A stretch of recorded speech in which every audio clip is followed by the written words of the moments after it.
والجوع ونقص من الأموال والأنفس والثمرات. اللہ البتہ ہم ضرور تم سب کو آزمائیں گے, مجھے, آپ کو, سب کو. اللہ تعالیٰ فرماتے ہیں آزماؤں گا 5 چیزوں سے: خوف, بھوک, جان و مال کے نقصانات, جان کے نقصان, مال کے نقصان, اور ثمرات یعنی نتائج کے نقصان. وَبَشِّرِ الصَّابِرِينَ, بشارت دے دو, خوشخبری دے دو صبر کرنے والوں کو. تو رویہ اتمہن میں کیا دیکھنا ہے اللہ نے؟ صبر. خوف کی آزمائش آ گئی, صبر دیکھنا. بھوک کی آزمائش آ گئی, صبر دیکھنا. جان چلی جائے, صبر دیکھنا. مال چلا گیا, صبر دیکھنا ہے.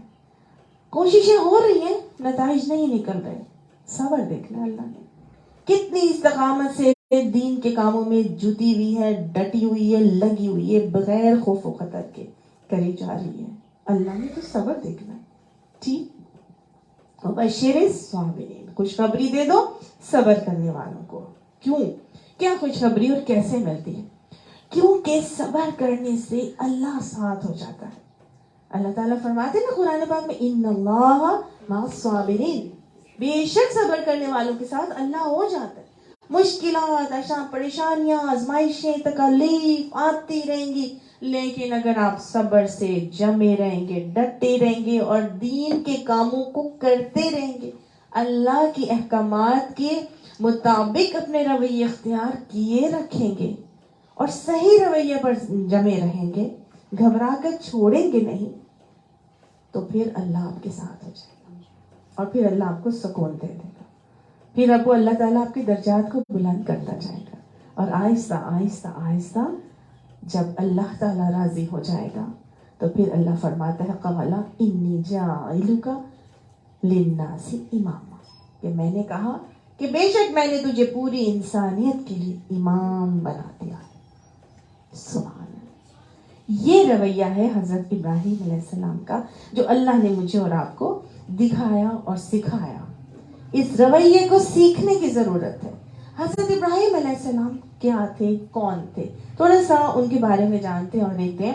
حضرت ابراہیم علیہ السلام بیسیکلی ایران میں رہنے والے, ایران میں جو لوگ رہتے تھے وہاں پہ کاسٹ سسٹم تھا. 3 قسم کے قبیلے تھے, امیلو, مشکیلو اور اردو. ٹھیک ہے.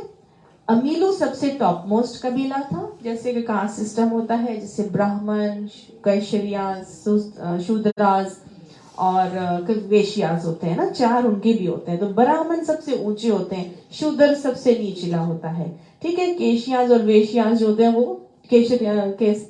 وہ درمیانے ہوتے ہیں. تو 4 طبقے ہندوؤں میں چلتے ہیں. اسی طرح امیلو طبقہ جو تھا وہ سب سے ٹاپ موسٹ, جس میں سب ایلیٹ کلاس ہوتے تھے, بڑی بڑی پوسٹیں ان کے پاس ہوتی تھی گورنمنٹ لیول پر, یا جو حکمرانی طبقے ہوتے تھے بڑی اچھی, اس پہ بزنس مین کمیونٹی یا اس طرح کے وہ لوگ ہوتے تھے. اس کے بعد مشکیلو اور پھر اردو سب سے لوئسٹ تھا. اچھا, یہ تو وہاں پر ایران کا شہر تھا جہاں پہ یہ کاسٹ سسٹم تھا 3 طبقوں میں, اور امیلو میں یہ پیدا ہوئے, یہ اس گھرانے میں تھے. نہیں, اس آگے سن لیں. اس زمانے کے اندر ایران میں ستاروں کی پرستش کی جاتی تھی. ٹھیک ہے. علم فلکیات بہت ہی عروج پر تھا, اور علم نجوم, علم فلکیات کو بہت مانا کرتے تھے, اور نیکی اور بدی اور اچھائی اور برائی کا ذمہ دار ان ستاروں کو وہ لوگ ٹھہراتے تھے. تو جہاں وہ علم نجوم کے ماہر تھے, وہیں پر پوجا کس کی کرتے تھے؟ وہاں پر جہاں حضرت ابراہیم رہتے تھے وہاں پر یہ چاند کو مانا کرتے تھے دیوتا. چاند دیوتا, اس کو ننار دیوتا کہا جاتا تھا.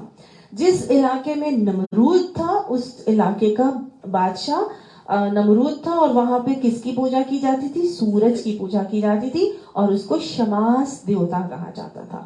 تو وہاں پہ شماس دیوتا کو پوچھتے تھے. یہ یہاں پر جس علاقے میں یہ رہتے تھے میں, وہاں کا دیوتا ننار دیوتا تھا, جو چاند تھا. اس کے علاوہ 50,000 بت تھے جن کو یہ لوگ مانا کرتے تھے. ہر چیز کا انہوں نے کوئی نہ کوئی بت بنایا ہوا تھا اور اس سے وہ اچھائی اور برائی اور رزق کا، کوئی صحت کا، کوئی تجارت کا، کوئی مال کا، کوئی زراعت کا، کوئی اولاد کا، کوئی بارش کا، کوئی ہوا کا، مطلب مختلف چیزوں کے انہوں نے دیوتا بنائے ہوئے تھے اور ان کی یہ لوگ پوجا باقاعدہ کیا کرتے تھے. حضرت ابراہیم علیہ السلام جس گھرانے میں پیدا ہوئے تھے یہ اس زمانے کا بہت ہی امیرو طبقہ ہے، تو وہ کیا تھے؟ بہت امیر لوگ، ایلیٹ آف دا ٹاؤن تھے، اور ان کے والد باقاعدہ بت گر تھے، بت بنانے والے تھے، بتوں کی انڈسٹری تھی ان کی. ٹھیک ہے، ہاں جی، آذر نام آتا ہے، تو تاریخ بھی آتا ہے ان کا نام. تو یہ کیا تھے؟ بتوں کے بت گر تھے، انڈسٹریلسٹ تھے اور بتوں کو بناتے تھے. اب جب بتوں کو بناتے تھے تو ایک مرتبہ کیا ہوا کہ ان کے والد نے ایک بت بنایا، اور بت بنا کے نا، نمرود کا بت بنا کے، ایک بہت بڑا سا بت بنا کے نا وہاں پر بھیجا، تو نمرود کو بڑا پسند آیا. نمرود نے اس کو کہا کہ میرا بت نہیں تم بنا سکتے. انہوں نے بنا سکتے. انہوں نے نمرود کا بت بنوا کے، نمرود نے بنوایا تو انہوں نے بھجوا دیا. نمرود بہت خوش ہوا. اس خوش ہونے کے بنا پر نمرود نے ان کے والد کو اپنے کورٹ میں بٹھا لیا، صحیح، اپنا وزیر بنا لیا، اپنا مشیر بنا لیا. تو گویا ایک طرف تو انڈسٹریلسٹ ہیں اور دوسری طرف حکمرانی پینل میں بھی وہ آ کے وزیروں میں شامل ہو گئے. تیسری چیز، حضرت ابراہیم علیہ السلام کے والد خاندان میں گدی نشینوں کا کانسیپٹ تھا کہ جب والد مرتا ہے تو اس کی گدی اس کی اولاد کو ملتی ہے، گدی نشین ہوتا ہے نا، تو یہ بھی تھا. تو گویا حضرت ابراہیم علیہ السلام بڑے پاورفل فیملی میں تھے، بڑے جو ہے ریسورسفل تھے، بڑے قوے والے تھے، بڑا ان کے تعلقات تھے، بڑا گدی نشین تھی، ہر طرف سے مالی فراخی، فراوانی، ریل پیل سب کچھ تھا آپ کے پاس. لیکن کیا ہوا کہ دیکھیے گا کیا ہوا اس کا، لیکن ہوا یہ کہ اتنے شرک سے بھرے معاشرے کے اندر حضرت ابراہیم علیہ السلام کو اللہ تعالیٰ نے سلیم فطرت پر پیدا کیا تھا. ہر بچہ فطرت پر پیدا ہوتا ہے، ان کی کچھ خاص سلیم فطرت تھی. اور ایسی سلیم فطرت والے بچے نے یہ دیکھا، جب انہوں نے یہ دیکھا کہ انہوں نے خود فیل کیا اس بات کو کہ اپنی سلیم فطرت سے جب اللہ سبحانہ تعالیٰ کو انہوں نے اس انداز میں پہچانا کہ حی و قیوم ہونا چاہیے، رب وہ ہونا چاہیے جو ہمیشہ رہے. رات ہوتی ہے تو یہ تو سورج تو چلا جاتا ہے، تو دیٹ مینس رب نہیں ہو سکتا، کیونکہ رب تو پالنے والے کو کہتے ہیں نا. تو وہ ہونا چاہیے جو رات میں بھی موجود ہو، تاکہ ہم اس سے کچھ مانگنا چاہیں، کچھ دعا کرنا چاہیں تو وہ دے دے. اس طرح جو انہوں نے دیکھا، سورج کو دیکھا، پھر چاند کو دیکھا، پھر تارے کو دیکھا، تو ہر چیز جب وہ ڈوب جاتی تھی تو انہوں نے کہا نہیں، میرا رب ڈوب نہیں سکتا. تو صرف اللہ کو حی و قیوم ہونے کی ذات پر پہچانا، صفت پر پہچانا، اور پھر انہوں نے جم گئے اور ڈٹ گئے کہ بس یہ رب نہیں ہو سکتا، رب کوئی اور ہے، اور رب ایک ہی ہوگا جو ہر وقت ہر جگہ موجود ہوگا. اس طرح انہوں نے اللہ تعالیٰ کو پہچانا تھا. تو جب اللہ کی محبت آ جاتی ہے تو پھر ساری دنیا کی محبتوں کے بت ٹوٹ جاتے ہیں. ہر قسم کا بت پاش کر دیا انہوں نے، کیونکہ والذین آمنوا اشد حبا للہ کا معاملہ ہونا لازم ہے. جو اللہ سے ڈرتا ہے پھر وہ کسی سے نہیں ڈرتا، اور یاد رکھیے کہ جو اللہ سے نہیں ڈرتا وہ سب سے ڈرتا ہے. وہ کاکروچ سے بھی ڈرتا ہے، وہ لیزرڈ سے بھی ڈرتا ہے، بڑی بڑی چیزیں تو دور کی بات ہے. اور جو اللہ سے ڈرتا ہے پھر وہ کسی سے نہیں ڈرتا. تو اللہ کا ڈر، اللہ کا خوف ان کے دل میں بیٹھ گیا تھا، ان کے اندر آ چکا تھا، اور اس وجہ سے ساری محبتوں کے خوف ان کے دلوں سے پھر نکل گئے. انہوں نے ان تمام خوفوں کو نکال دیا، اپنے اندر سے چھوڑ دیا. اس میں تو اللہ کی خاص رحمت تھی نا، وہ اللہ کی خاص رحمت ہمارے ساتھ بھی ہو سکتی ہے. ہر انسان کو اللہ تعالیٰ نے فطرت پر پیدا کیا ہے نا، وہ اللہ تعالیٰ کی خاص رحمت ہمارے ساتھ بھی ہو سکتی ہے. ہم یہ دیکھیں، اللہ نے ایسے ہی حضرت ابراہیم کا تذکرہ نہیں کیا. ٹھیک ہے وہ کچھ چنے ہوئے لوگ ہوتے ہیں لیکن وہ اپنے رویے سے ثابت کر کے دکھاتے ہیں کہ اللہ نے بتایا کہ ان کو جب اللہ نے آزمایا تو انہوں نے پورا اتر کے دکھایا.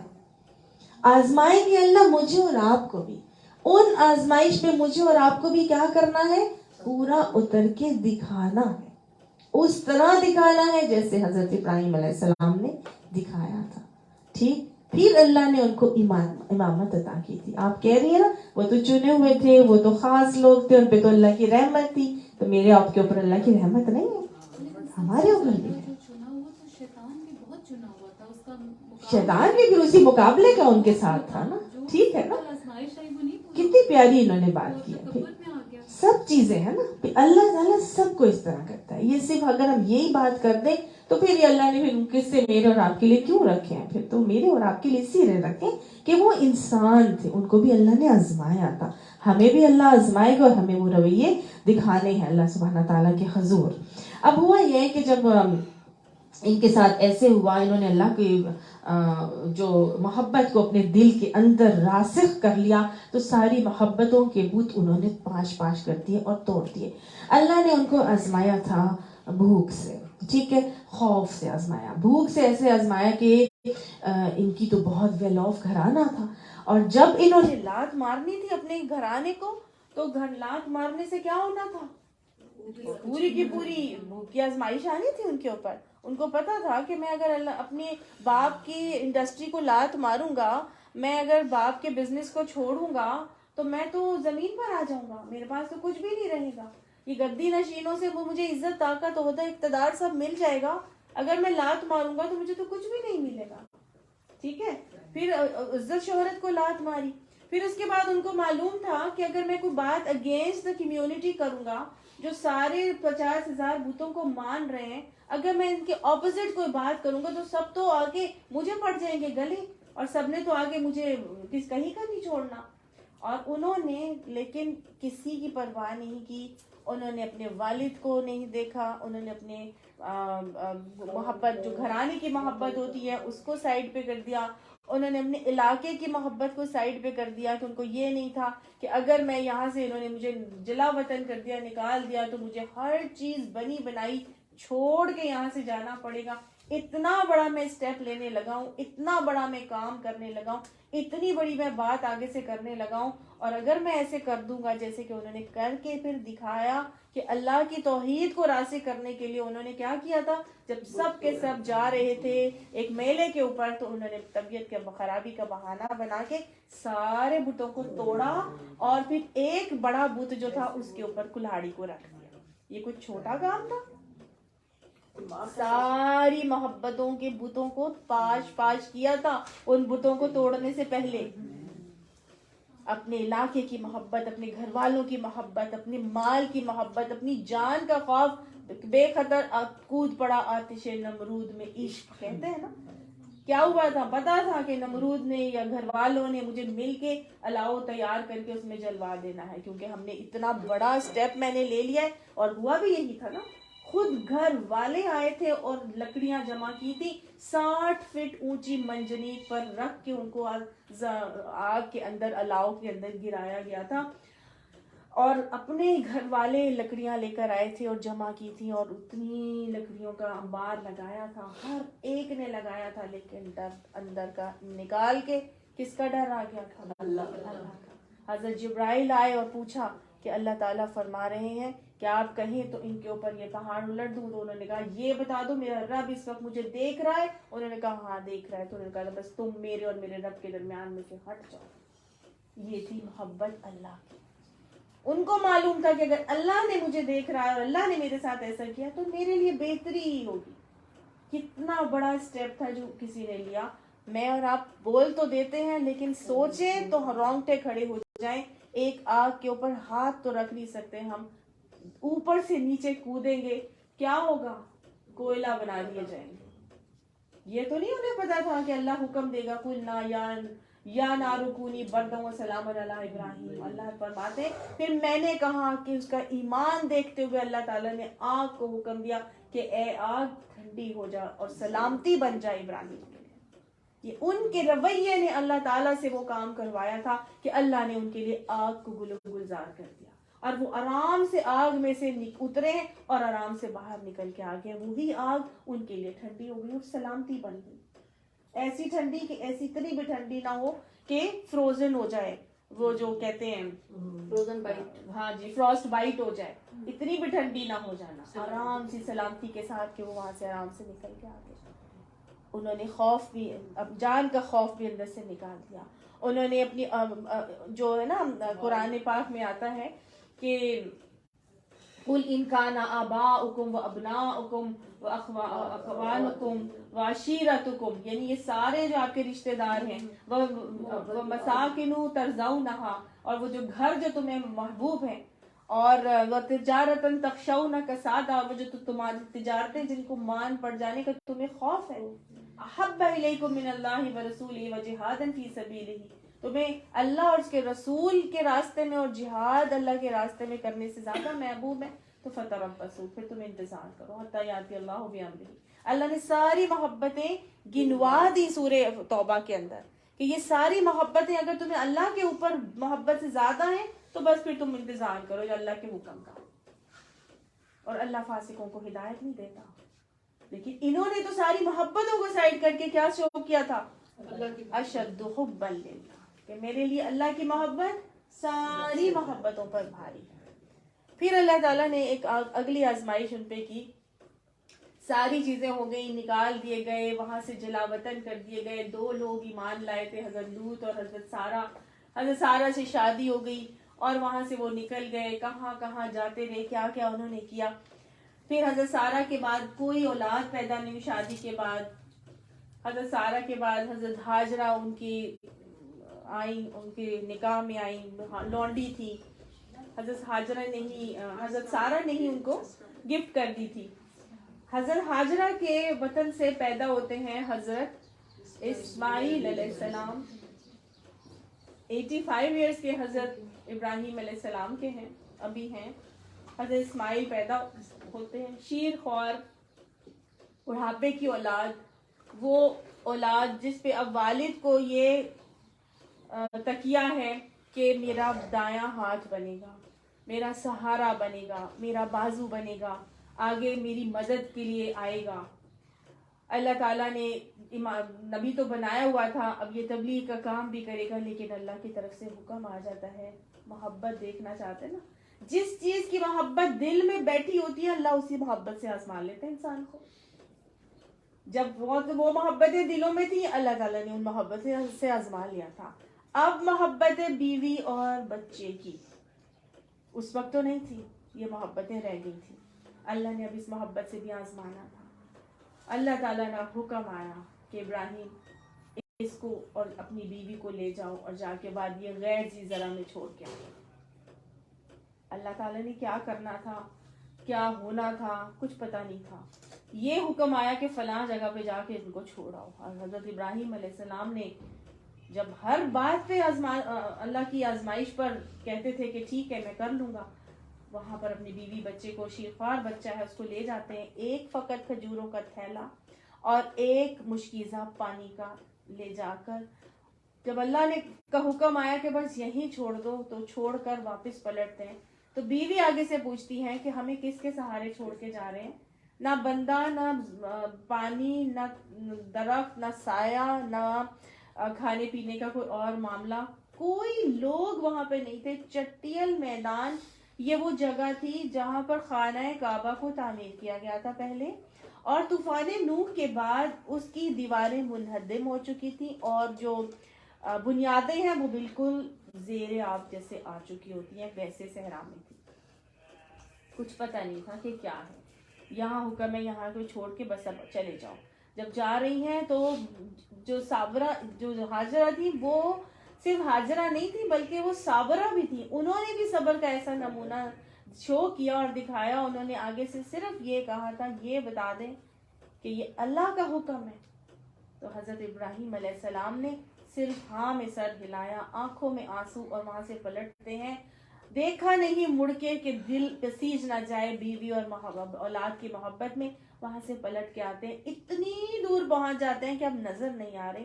تو تو وہاں پہ جا کے پھر ان کے لیے دعا کرتے ہیں. وہ دعا بھی ہم آگے پڑھیں گے. تو اللہ تعالیٰ نے یہ والا جو معاملہ کیا نا کہ جو اس کے بعد آزمایا، یہ بھی یہاں تک اس کو بھی ہم بریک کر رہے ہیں اور آگے اس کو کنٹینیو کریں گے. لیکن جب اتمہن نہ ہوا تھا، جب ان کو امامت دی گئی تھی، وہ کب ہوا تھا کہ اب جب یہاں پر رہ رہے ہیں، پھر حضرت اسماعیل علیہ السلام کے بعد وہاں پر خوب بچہ جو ہے وہ اپنے پیروں کو رگڑتا ہے اور وہاں زمزم آ جاتا ہے، اور پھر قبیلہ جرہم والے آتے ہیں اور وہاں پر آ کے اپنی آبادی قائم کرتے ہیں. پورا ایک شہر وہاں پہ پھر تعمیر ہوتا ہے، وہاں بہت لوگ آباد ہوتے ہیں. انہی کے قبیلے کی خاتون سے پھر ان کی شادی ہوتی ہے. حضرت اسماعیل علیہ السلام ابھی بڑے ہوئے ہیں، تھوڑے سے اتنے ابھی بڑے نہیں تھے، وہ تو بعد کی بات ہے، لیکن ابھی حضرت اسماعیل علیہ السلام جو ہیں وہ 9-10 سال کی عمر میں پہنچے ہیں کہ اللہ تعالیٰ کی طرف سے حکم آتا ہے کہ اس کو اب ذبح کر دو، یہ جو بچہ ہے تمہارا اس کو ذبح کر دو. اور وہ خواب میں دیکھ رہے ہیں، بار بار 3 دن کنٹینیوسلی خواب آ رہا ہے کہ میں حضرت اسماعیل علیہ السلام کو گلے پہ چھری پھیر رہا ہوں، اس کو ذبح کر رہا ہوں.